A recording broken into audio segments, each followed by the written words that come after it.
We heard the positive results sometime yesterday afternoon. The department had its protocol, so when contact tracing in public health got in touch with them, they set that in motion. They contacted the head teacher. Following the advice, we needed to see where the links were, how soon we thought the infection had been caught and so on. And then the Contact Tracing Bureau contacted the families and advised them that as a precaution, because what isolation is a precaution, the children shouldn't go to school and should stay at home. It's affected approximately, I think it's 43 children, and I think it's 5 adults within the school, and they have to isolate now for 10 days. So thinking back as to when the symptoms, I believe they were symptomatic, when the symptoms started, I think they should be clear. Hopefully if all goes well by Tuesday. And the teacher and student that have tested positive, are they in good health? Are they doing well? Yes, I believe they are well. They're not critical in any way. They're at home, as far as I know, the latest information that I have. So we are hoping that they will make a full recovery, particularly in children. It's normally a very, very light infection, not a very serious illness. So we're hoping they'll be clear soon, and we're hoping that none of the others will show any symptoms and will be over it, at least this incident, by this time next week. Will those children who've been asked to isolate be tested as well?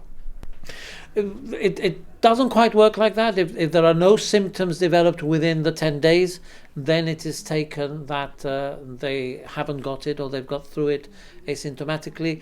But this is down to public health. So public health will be monitoring the children, and if they believe that there's a need to have another test, then that test will be provided.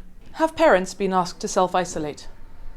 The way this works is that it's the actual contact. So these children, apart from the symptomatic one, these children are contacts.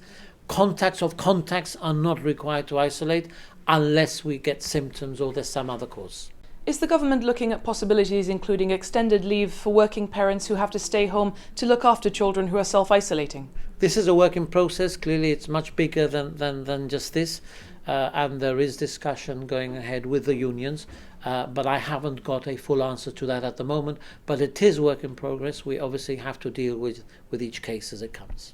It's only been a week since schools reopened. Does this show the shape of things to come? Will it be sustainable to keep the schools open? Well, we have a good shot at it. I think we owe it to the children and to the families to get education back on track. I think that is absolutely important. Now we know more about the disease than we did when we closed the schools. Now we have a contact tracing and a very good testing system, which we didn't have then. So look at this case. We caught it very, very quickly, took very, very quick action. This would not have been possible back in March or April, and we are isolating it. Therefore, we've got to try really, really hard. Look, this is a new reality. We've got to accept it until things improve, maybe with a vaccine, maybe next year. We have to just be responsible, be, as I say, tranquilo about it, deal with it as it comes in a responsible way, as the department, the schools, the teachers, and the families are dealing with it. Now, it may become the way that we have to act for the next year or so, but we'll do it and we'll get through it. But children have to keep on going to school and have to keep on the learning experience. What will the online learning provided for the children who are self-isolating consist of? Will this be on the Seesaw platform, for example? Well, the platform is likely to be Seesaw. The content might be different, and the department is working on it as we speak. Remember that it's going to be about a week for year 2, so obviously we want to have some structure there, but it is not a prolonged period in exam classes. There's a lot more flexibility in year 2, so we will be rolling this out. Will it be curriculum-based, as this has been the subject of some concern and criticism over previous online learning? As I've said before, we want more curriculum-based contact than when we started in March, where we didn't really know how long this would take. But again, in year 2, it's slightly different. The kind of teaching, it's more activity-based and so on. So it is slightly different than if we were talking about exam years and so on, where we would have to customize it differently. With over 40 children having had to self-isolate, will the government be revising the size of social bubbles in schools to avoid there being so many close contacts? It's very difficult. We try and keep the social bubbles as small as possible, but they are schools, they are children. They have to be taught. The teachers have to engage.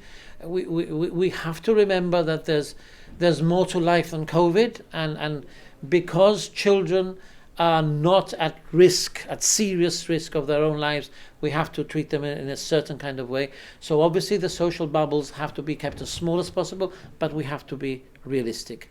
I'm very proud of the way that the school has dealt with it. The children were isolated within their year. It's a relatively small school, so obviously fewer are affected. But let's face it, this is a reality. We are going to have to live with this. We're going to have to accept it.